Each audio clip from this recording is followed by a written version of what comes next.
Praise the lord. ఈ రోజు దేవుని వాక్యము సామెతల గ్రంథము 3వ అధ్యాయము 10వ వచనము. అప్పుడు నీ కొట్లలో ధాన్యము సమృద్ధిగా నుండును, నీ గానుగలలో నుండి క్రొత్త ద్రాక్షారసము పైకి పొరలిపారును. సమృద్ధిని అనుభవించుట మన ప్రతి ఒక్కరి జీవితంలో దేవుని యొక్క సమృద్ధిని, ఆశీర్వాదంను కోరుకుంటాము. కానీ ఆయన ఆజ్ఞలను, వాక్యమును నిర్లక్ష్యం చేస్తుంటాము. అయితే ఎప్పుడు మన కొట్లలో ధాన్యము సమృద్ధిగా ఉంటుంది? ఎప్పుడైతే మనము ఆయన వాక్యమునకు లోబడి మన రాబడి అంతటిలో ప్రథమ ఫలమును, మన ఆస్తిలో భాగమును ఇచ్చి యెహోవాను గనపరిచినట్లయితే అప్పుడు ఈ వాక్యపు నెరవేర్పు మన జీవితాలలో చూస్తాము. ప్రార్థన.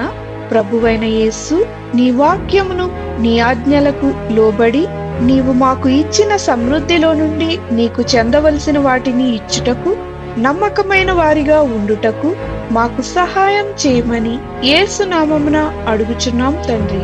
ఆమేన్.